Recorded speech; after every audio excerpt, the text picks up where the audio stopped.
नमस्कार। कभी सोचा है कि एक कामयाब स्वयं सहायता समूह के पीछे का राज क्या है?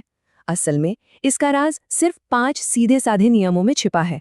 इन्हें ही पंचसूत्र कहते हैं और आज हम इन्हीं को आसान भाषा में समझेंगे।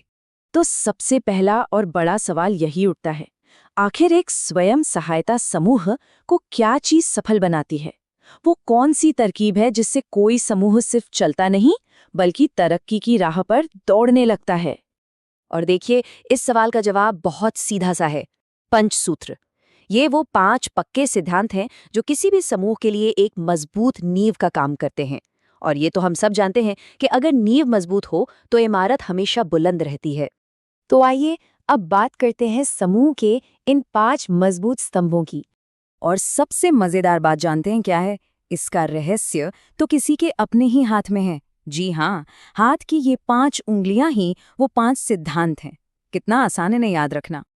तो ये है वो 5 सूत्र, एक एक करके देख लेते हैं। साप्ताहिक बैठक, साप्ताहिक बचत, आंतरिक लेन देन, कर्ज की वापसी और आखिर में पूरा हिसाब किताब। ये सब ना एक दूसरे से जुड़े हुए हैं, एक पहिए की तरह। चलिए अब हर एक सूत्र को थोड़ा और गहराई से समझते हैं। तो शुरुआत करते हैं पहले 2 सबसे बुनियादी सूत्रों से। ये वो स्तंभ हैं जो समूह में अनुशासन और एक साथ काम करने की आदत डालते हैं। पहला सूत्र और शायद सबसे जरूरी सूत्र, हर हफ्ते नियमित बैठक।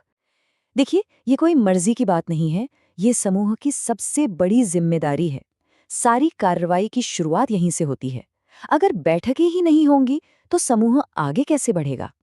ठीक है, तो बैठक हो गई। अब क्या? बैठक के ठीक बाद आता है दूसरा कदम, नियमित साप्ताहिक बचत। जब हर सदस्य अपनी छोटी छोटी बचत समूह में डालता है तो वो सिर्फ पैसा नहीं बल्कि एक दूसरे पर अपना विश्वास भी जमा कर रहा होता है। तो अब तक समूह में बैठक भी हो गई और पैसा भी जमा हो गया। अब सवाल ये है कि इस जमा हुए पैसे का करना क्या है? यहीं पर हमारे अगले 2 सूत्र काम आते हैं जो सीधे सीधे पैसे के लेन देन से जुड़े हैं। तीसरा सूत्र है आपस में लेन देन। इसका मतलब ये है कि समूह अपने ही जमा किए हुए पैसों से अपने ही जरूरतमंद सदस्यों को कर्ज देता है। इससे किसी को बाहर से ज्यादा ब्याज पर पैसा लेने की जरूरत नहीं पड़ती। और हाँ, जहां लेन है वहां देन भी है। यहीं आता है चौथा सूत्र, समय पर कर्ज की वापसी।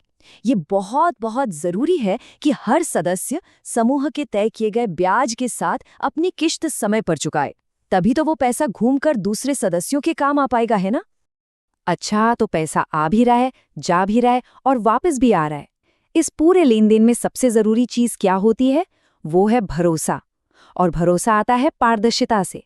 और यही हमें हमारे 5वें और आखिरी सूत्र पर ले आता है, यानी कि सही सही हिसाब किताब। और 5वां सूत्र है हर चीज का पक्का हिसाब रखना।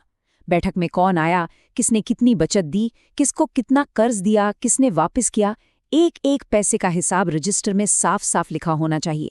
इससे क्या होता है? सब कुछ शीशे की तरह साफ रहता है और किसी के मन में कोई शक नहीं रहता। तो अब हमने ये 5 नियम समझ लिए, लेकिन असली सवाल तो अब आता है, इन नियमों को मानने से होता क्या है? और इससे भी बड़ा सवाल, अगर इन्हें ना माना जाए तो क्या होता है? फर्क दिन और रात जितना साफ है।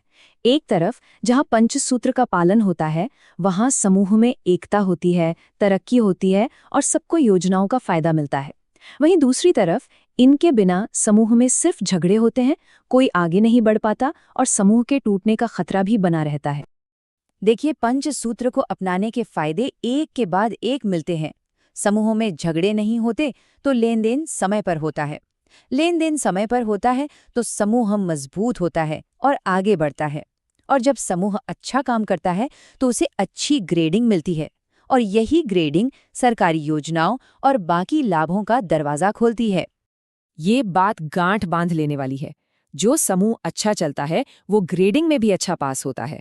और अच्छी ग्रेडिंग का मतलब सिर्फ एक कागज का टुकड़ा नहीं है, बल्कि ये सरकार से मदद और बड़ी योजनाओं तक पहुंचने का एक सीधा रास्ता है।